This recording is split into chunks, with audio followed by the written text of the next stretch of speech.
Hi, everyone. Welcome to the American Family Insurance DreamBank page, where we believe in the transformative power of dreams and we are committed to helping you to pursue yours.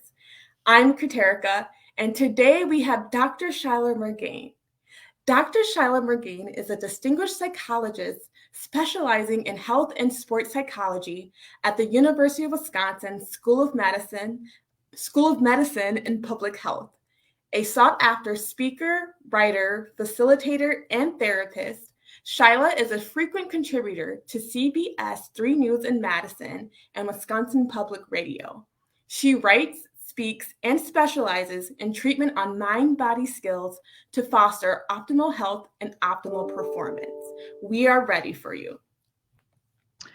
Thank you so much, Katerika, and thank you to DreamBank for having me. Welcome to everyone who's attending live or watching the broadcast at a later point. I'm so happy you're here. And my hope is that you'll have some strategies to rejuvenate you, to restore you, and to bring some vitality back into your life. These have been challenging times, and the topic of burnout, I think, is especially salient as we're coming into the winter months ahead if you live in North America, and the holidays and some of that holiday stress, and just feeling like this pandemic is never going to end. So as we begin, I'd like you to just reflect on why you decided to join today's session. What about the topic really resonated with you? When we think about burnout, where in your life have you become burned out or maybe vulnerable to burnout? And what would the antidote look like? On the other side of this, what would vitality, a sense of flourishing, a sense of being energized and enlivened be for you? And because this is DreamBank, we need our energy, we need our life force, we need that spark to really ignite our biggest, boldest dreams. And we live at a time in the history of humanity where we need you to really be that dreamer, to go for those big dreams, to really keep working at them. And they're really a source of inspiration in these really challenging, difficult times. So I'd like us to just start, and you are welcome to introduce yourself in the chat as people start to arrive. And my first question for you is to just think about someone who is flourishing, or maybe somebody who has flourished in the past, and start to think about that person, bring that person to mind. It could be somebody you know who's in your day-to-day life. Could be maybe a relative who you've heard about and heard family stories about, or could even be a leader you've admired but you've never met, or even a history figure. And then I'd like you to think about what characteristics do you associate with their flourishing? Like, what characteristics do you associate with their flourishing?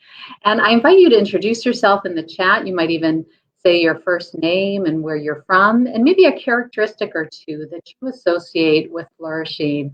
I love participation from viewers who are viewing it live or even at a later date, because I think it helps us build a collective community of support. And I think this is such an important question around really looking at, who is flourishing, or what does flourishing even look like? Because we can't become it unless we see it. And so having some examples out there, I think, can be really, really powerful. I know in my own life, there are a few people that come to mind who are flourishing. And I think about those people as really, really having good self-care, good boundaries with others. There is a kind of a smile off into their face. There's kind of palpable energy that's contagious. And I know that when I'm around them, I feel more alive. There's something in me that kind of gets reignited, that sense of possibility and hope. So as we keep moving, I'd love for you again to just introduce yourself in the chat. I see Dorothy. Welcome, Dorothy. And if you want to even share a characteristic or two that you associate with that person's flourishing, that would be incredible.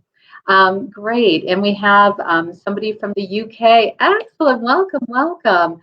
And Kanji, I'm sorry if I'm mispronouncing your name. I'm really happy that you're here. And you're talking about, caregiver burnout, which would really be, palpable for people who are maybe caring for somebody in need, or, just if you're in the caregiving profession. And hello, Rob. Great. So love that people are introducing themselves. And again, feel free to share some characteristics that you associate with flourishing in somebody you admire or look up to. So the reality is that we are in a state of languishing. Many of us are burning out, kind of like this match. We are hitting a pandemic wall right now. When we think about, we have been asked to deal with considerable stress for way too long of a time. Think about in the history of our lifetime, we've never had to deal with the level of adversity and challenge that we have the last year and a half. And so we can feel like we're not feeling like ourselves, that some part of us may be extinguished, that we're not having that energy that we need for our goals and strategies. And I see Caitlin sharing that, burnout in a civilian setting, right? That I think everyone's really vulnerable to burning out due to the pandemic. And welcome, Palin. So keep introducing yourself and sharing your ideas and comments in the comments section. It's just so wonderful to hear from you, so we can have more of a dialogue as well about this important topic. So I wanted to just share some data. And again, when I was preparing this presentation, I just found these statistics striking. And it really speaks to how, as a collective, we are struggling.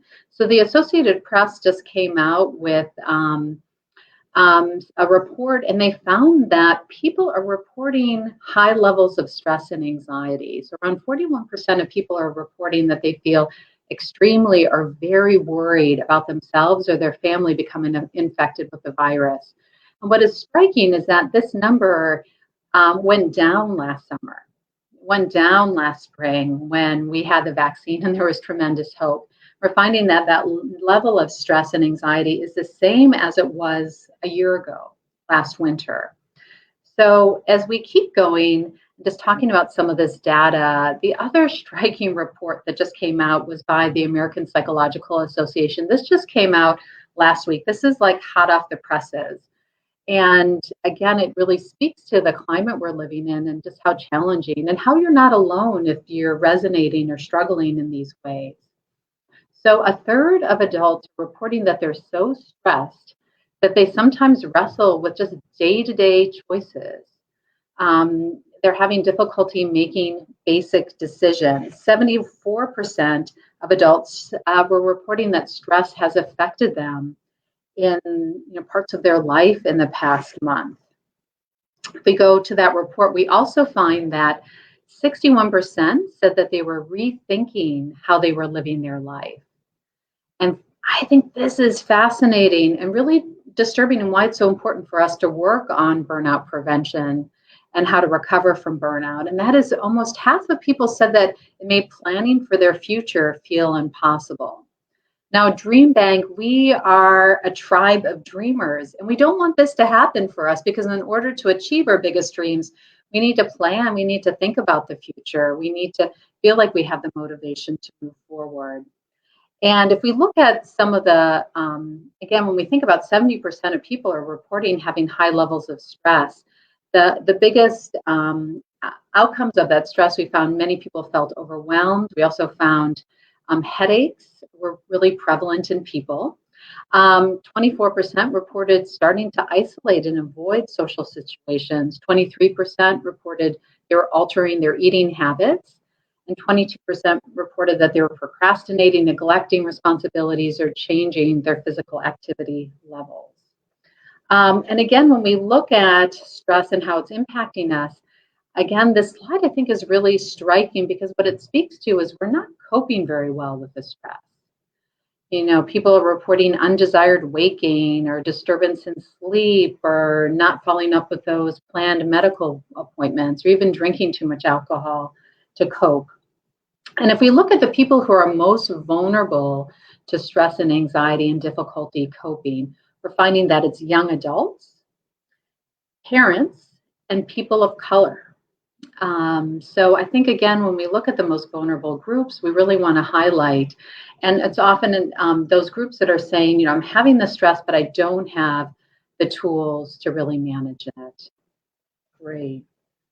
So we talked about just some of the recent data on the levels of distress and high levels of stress and anxiety and poor coping that people are experiencing. And now I want to turn to what are some of the causes of burnout? What are some of the causes of burnout in general? And then we can even think about during the pandemic. So I'd like it to just take a pause. And I saw somebody popping in from Bangladesh. So love that we're really a global community during this time, because I think the pandemic, right, it is affecting everyone and all places on the planet. So just take a moment to reflect for yourself personally on this burnout check-in. This burnout check-in, it's a brief 2-item questionnaire that correlates with the longer Maslow burnout inventory. So just rate yourself on a scale of 0 to 6. The first question is, I feel emotionally burned out or emotionally depleted from my work. Number 2, I've become more callous towards people since I took this job. Treating patients and colleagues as objects instead of humans. So you can rate yourself on both questions from a scale of 0 to 6. So just take a moment to do that. Great. And so if you give yourself a score of 3 or more on one of the questions, that indicates that you are experiencing some burnout. Yeah. So I'm seeing as people are rating themselves, or seeing people, many people are kind of in that range of 3 or more. And it even could be, again, it can be on both questions or even just one question. We're seeing some people, having some mix on one or the other. But again, just take a moment to kind of reflect on how are you doing in regards to these questions. Okay. So let's look at what leads to burnout in general. What are some of the things that, and you can think about again in your own life, or even people you've worked with, people you love who might have gone through a period of burnout. And I would like to say that in life, burnout can happen, right? And what we're kind of framework is not to pathologize it, but to say, it's part of human existence and maybe even part of dealing with this pandemic. But the question is, how do we move out of it? How do we move forward? How do we restore and recover that place of vitality? And so, and I'm seeing again some people talking about their scores, which is great. Thank you for reflecting on them. And Cindy's talking about resignation, right? That can be a symptom of burnout. So I think it's great that we're starting to have a conversation about what is burnout, how do we identify it, what does it look like, and what leads to it. So, just in institutions, for those people who are working, it could be a sense of lack of control, right? A lack of control over our schedule or office processes, excessive paperwork. It could be difficult, complicated clients, not enough time for self-care. And then individually, it could just be poor coping, poor personal habits. Again, not enough time in the day, regret over what we're doing, our chosen career, and that sense of perfectionism, needing everything to be perfect. And then burnout effects could be relationship problems, right, with our spouse, our colleagues, could be accidents or poor decision making or less empathy or making errors at work, poor communication, having health problems, or quitting or early retirement. So I'd like you to think about now, kind of again, bringing it back to the group. What are some of the signs and symptoms of burnout for you? And what are some of your personal challenges that could be contributing, especially during COVID? Like, what are those stressors? What are those distractions? What struggles are there? What people get to you? Like, what are some of those challenges that you experience? And you're welcome to share in the chat about that. I think about the difference between stress and burnout. Stress, tends to happen, like maybe we're working on a work project that is really intense for a period of time, like maybe a month, and we feel really overwhelmed and we're not sleeping and not exercising and we're more irritable. But then that stressor goes away and we kind of return to that baseline, return to the normal. And we can kind of rise to that stressor, we kind of mobilize to deal with it, and then we have that time for recovery, rest and recovery to get back to that baseline. Burnout is very different. It's like we're repeatedly under stress after stress after stress, and we don't get that recovery. And kind of our inner light starts to dim and fade until it goes out. And what is so challenging about burnout is we no longer have that capacity to mobilize to take action. We start to feel like that word languishing, which was the New York Times wrote an article about languishing, that it's the word of 2021. We start to lose motivation and effort, having difficulty making decisions.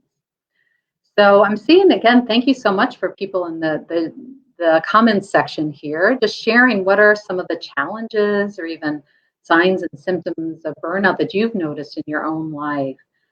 Kanji said just an inability to plan ahead, right? Make plans for the future or even make plans for the day. Rob's talking about just not having enough time, right? Feeling crunched for time and not enough time to do those things that are most important. Elizabeth talks about asked to do more because others are doing less. Yeah, Elizabeth, sometimes it feels like we're holding up the world with our shoulders, right? And other people aren't taking their portion of the weight. Yeah, Caitlin says, yeah, remote working, right? Not seeing colleagues. And as a result, you're not communicating or having longer meetings. I think that can be really, really important. Yeah, and Kanji's also just talking about, but we still have to take action. We still have to show up. But we might just not be enjoying what we're doing. Rob talking about unhappy with career choice. Yeah, thank you, everyone. Feel free to keep sharing about that. So when we're talking about the difference between burnout and stress, really comes to mind is this notion of depleted surge capacity. Again, we survived as a species because we can deal with stress. We mobilize to deal with stress. Sometimes some stress is really energizing, like a professional athlete before a big game might feel some stress, but it mobilizes him or her to deal effectively and perform efficiently and well. Or again, you might think about in your own life, maybe back when you were in school, you might have had midterms. We're having that here at the University of Wisconsin, and students are stressed, but man, I'm seeing them going to the library, 6 hours a day, and putting in the time, staying up late at night. So we have that capacity, that surge to deal with stress.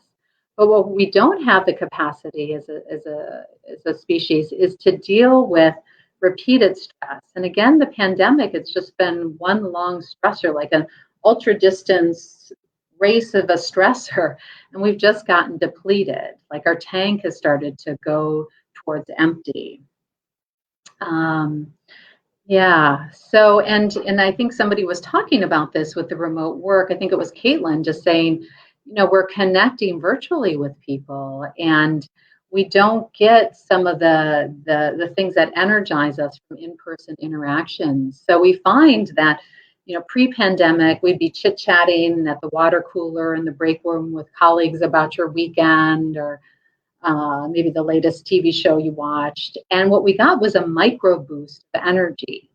This also happens just even talking with strangers in the grocery store. You're chit-chatting at the checkout line about something, get a little boost in energy. Well, due to COVID, and we're much more virtual, and we're social distancing and even wearing masks, that we have not engaged in that kind of just informal interaction. So we're not getting those energy hits during the day. And again, that can lead to that sense of fatigue and then make us vulnerable to burnout. So we're just kind of doing some broad overview of first some of the recent research showing how we're also, vulnerable to burnout. And we've been talking about what burnout is, how it differs from stress, and some of the signs and symptoms. So I want to spend the second part of our time together looking at how do we work with this? How can we protect ourselves against burnout, and how can we more effectively recover if we fall into burnout? And even how do we support those people around us that we care about? So I do want to share this this information because I think it's good to kind of anchor where we're at in the pandemic with with kind of when we think about burnout. And it might be a little hard to see, but if you follow the red line, you're going to see kind of some jaggedy areas. And this is research that has been done on previous disasters, global disasters, national disasters, and even pandemics. And it says that we go through these different stages during the pandemic.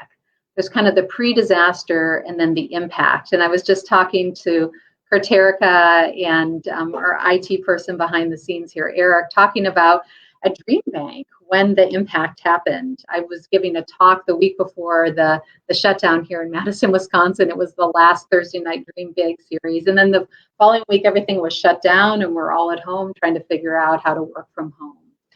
And then what we saw as a country and as a world were some of the heroic efforts, our healthcare heroes, our essential workers were being celebrated.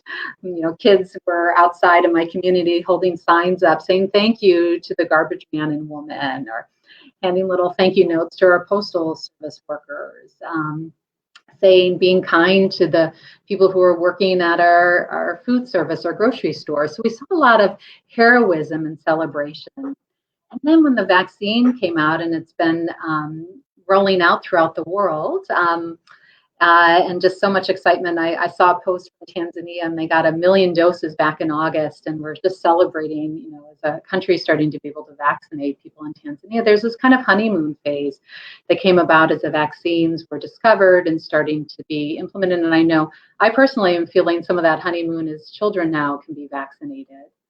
But we found that, the kind of hope we had that we're on the other end of the pandemic led to a kind of a disillusionment phase. And I think that's where we're at.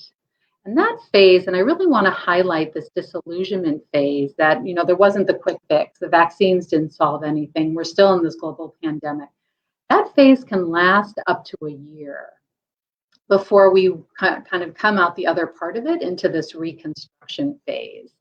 I think we're still in the disillusionment, and our hope is by 2022 we'll be in that reconstruction and that sense of a new normal or new beginning.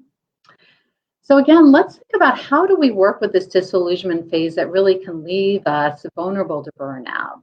And really the antidote is how do we cultivate this feeling of vitality and feeling alive?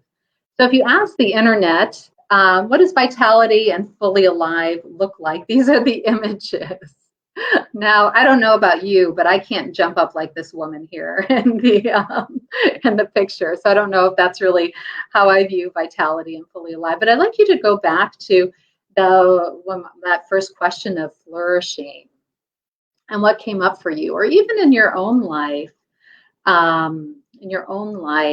What where have been times when you felt vital and fully alive? And again, when we want to be big dreamers, we want to have that energy available to really use in the direction of your dreams. All right, so we're going to work with a couple different areas. And again, this is a mind-body prescription. So we're first going to be working with some things related to the power of the mind and mindfulness and being in the moment.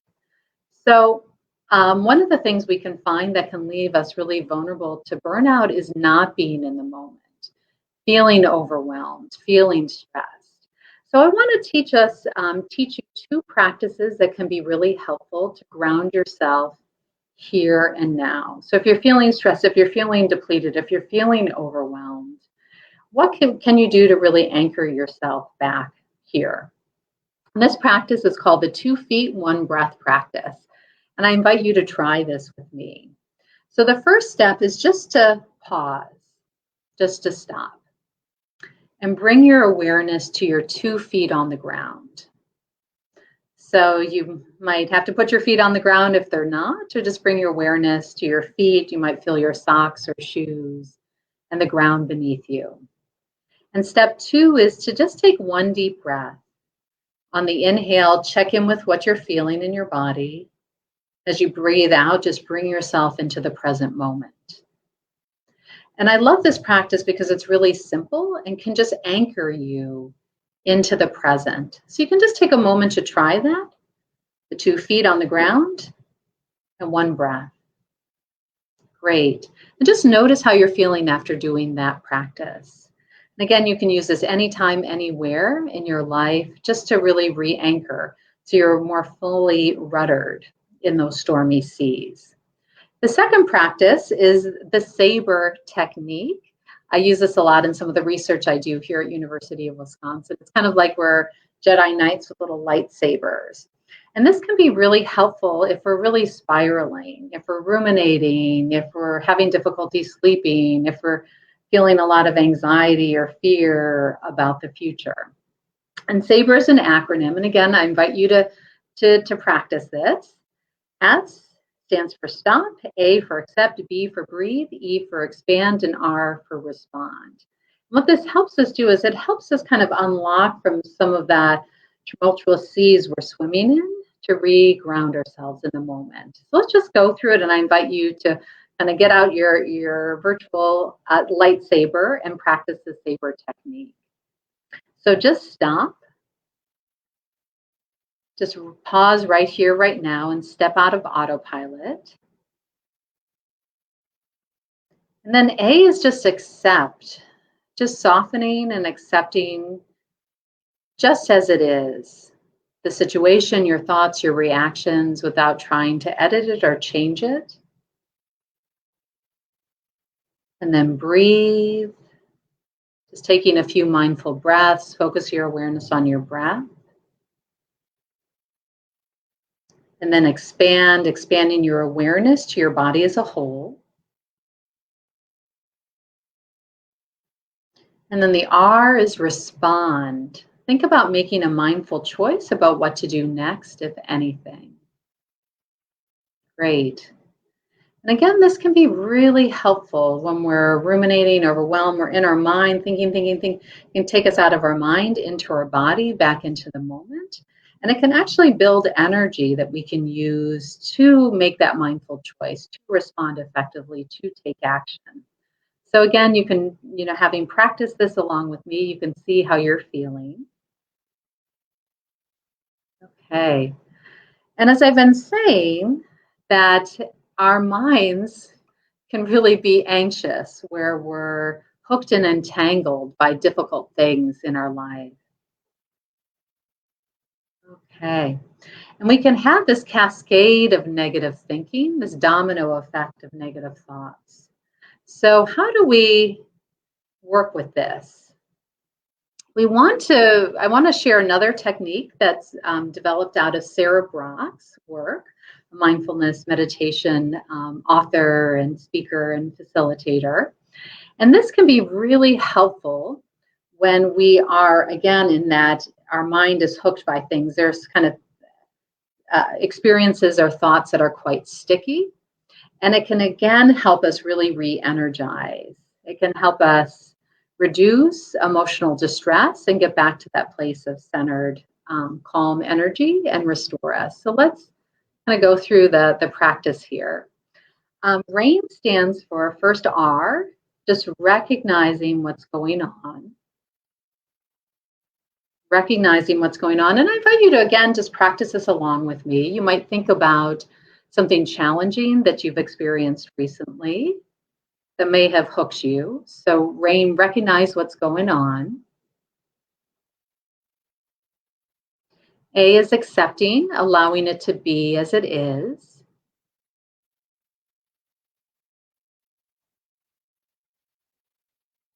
I is just investigating with kindness. Somebody earlier was talking about just being kind to others, but also thinking about how can you just be kind to yourself? How can you just be kind to yourself? And N stands for non-judgment. And I think that's really, really important. Oftentimes what can cause burnout is our self-judgment, our self-criticism. I heard, our sense of guilt. I heard yesterday somebody saying guilt is a emotion that we put on ourselves. You don't see it in the animal species. It's just a human thing that we do. So not judging ourselves, trying not to judge the other person, getting back to some neutrality.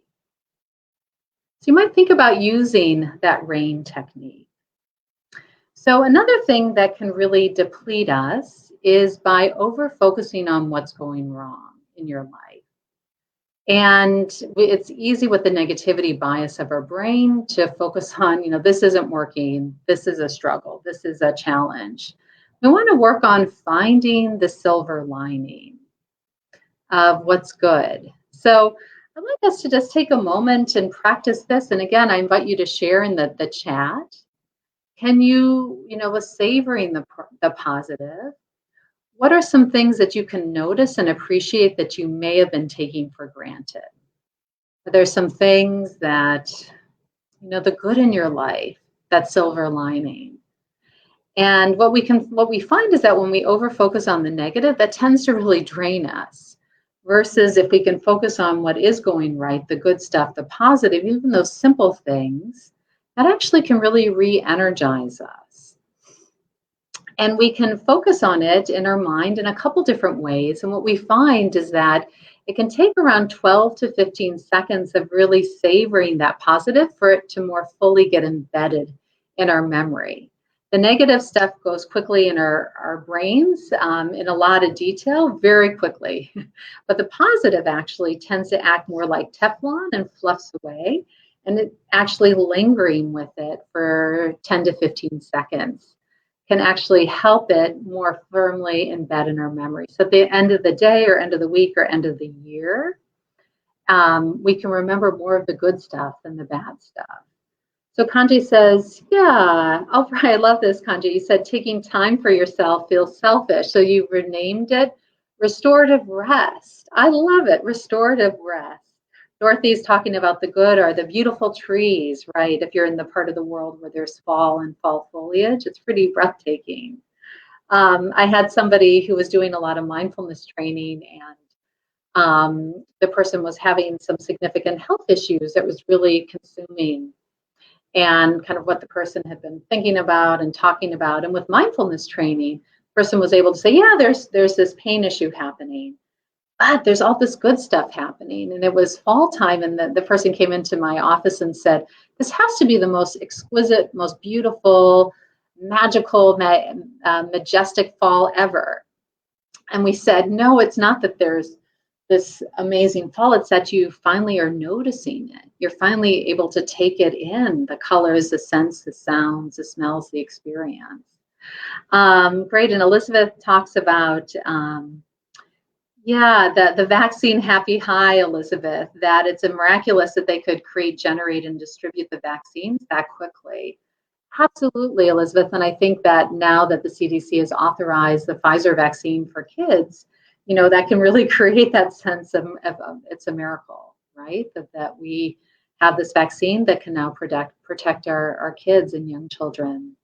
Caitlin is grateful, or they're taking in the good of the house and quiet neighborhood, and the color is changing. So beautiful. So feel free to keep reflecting. And what we're doing is we're bringing the good stuff to mind, or one good thing, and trying to stay with it, savor it, soak it in like a sponge.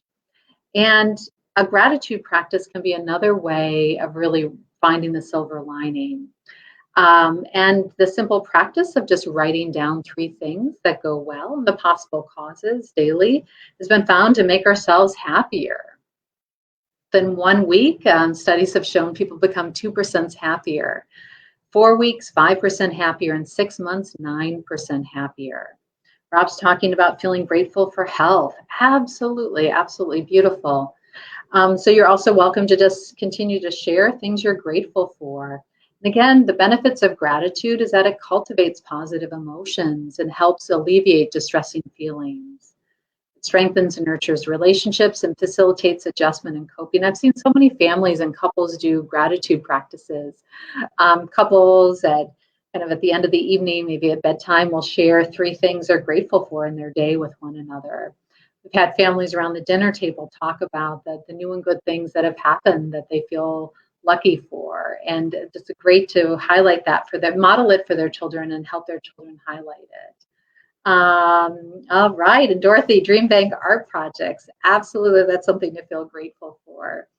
So again, you can just keep sharing in the comment section, or just even if you're watching this, you might even share with somebody later in your day 3 things you're grateful for, and then ask them, what are 3 things you're grateful for? I know my boss at work will often end her weekly email to the team with 2 or 3 things she's grateful for, and it's just such a nice way to end an email at work from your manager or boss. Elizabeth talks about, grateful for kind, generous, fun colleagues. Absolutely. So we've just been I kind of did some work around some mindful practices just to really anchor ourselves. And then we did a couple of practices of Saber and Rain that can be really helpful to deal with emotional triggers, emotional reactivity, difficult emotions, just to kind of create that calm and re-energize us. We've been spending the last few minutes just thinking about the silver lining, the positive, the gratitude, and we're doing this on purpose because research finds from positive psychology that people who are thriving, who are flourishing, who have that vitality, actually have this 3-to-1 positivity ratio. They have 3 positive experiences to every negative. Now, during the pandemic, it can feel like this has been flipped. We have 3 negatives to 1 positive, or even 20 negatives to 1 positive. However, it doesn't have to be the case. Now, granted, there's so much, right, that's going on, so many struggles and challenges in our world, but it's where we focus that matters.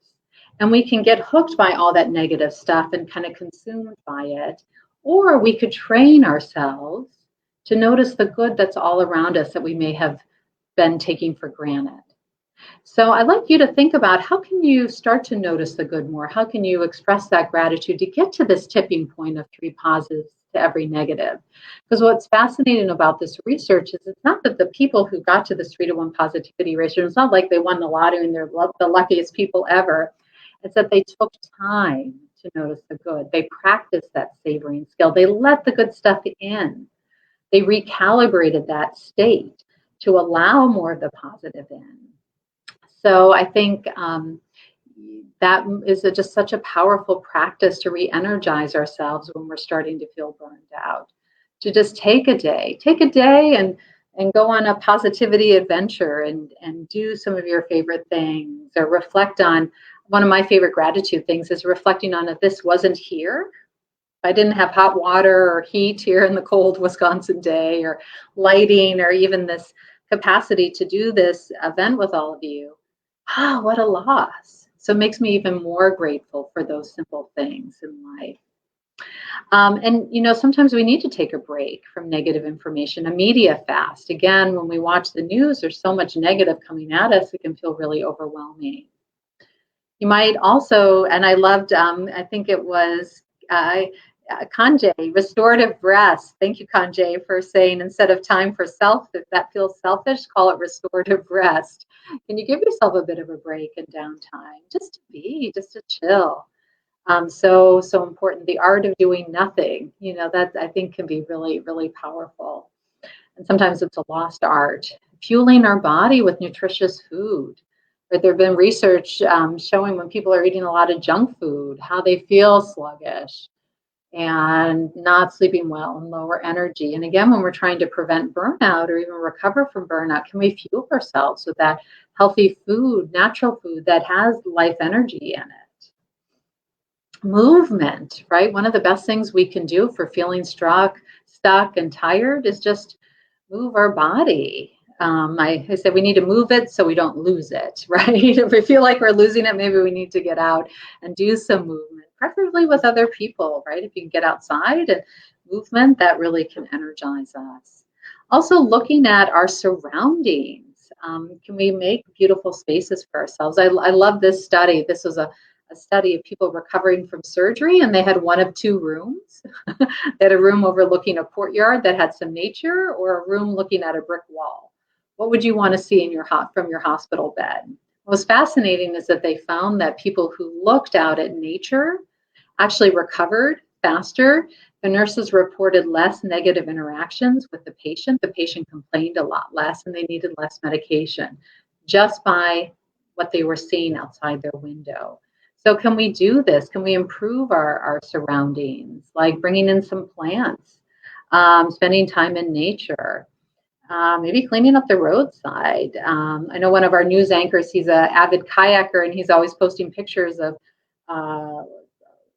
uh, litter that he's finding while he's kayaking in our lakes. And I thought, gosh, that's such a great thing. Can we kind of pick up trash that we find? Can we add art?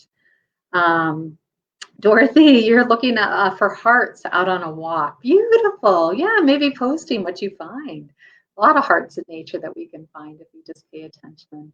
That's kind of appealing to the senses, bringing in aromatherapy, having the warm blanket that we're under, snuggling under, reading a good book.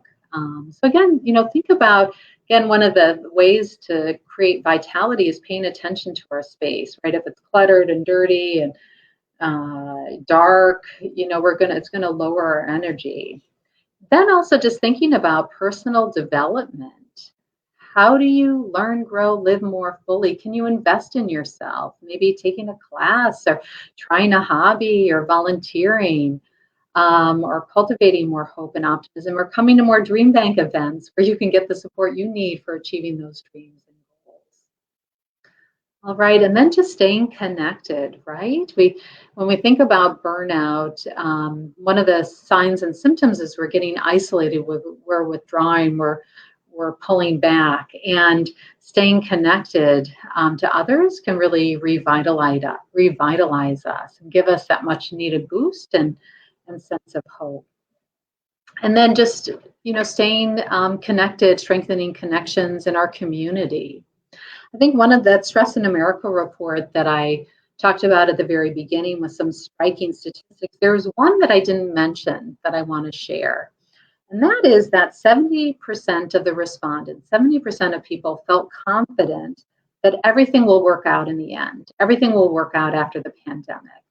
And I think, again, there is that sense of hope that many people have that we just have to keep tapping into, that in the end, it'll be okay. And if it's not okay, it's simply not the end. So as we start to wrap up, I'd like you to do one last thing here, and that's just start thinking about your takeaway.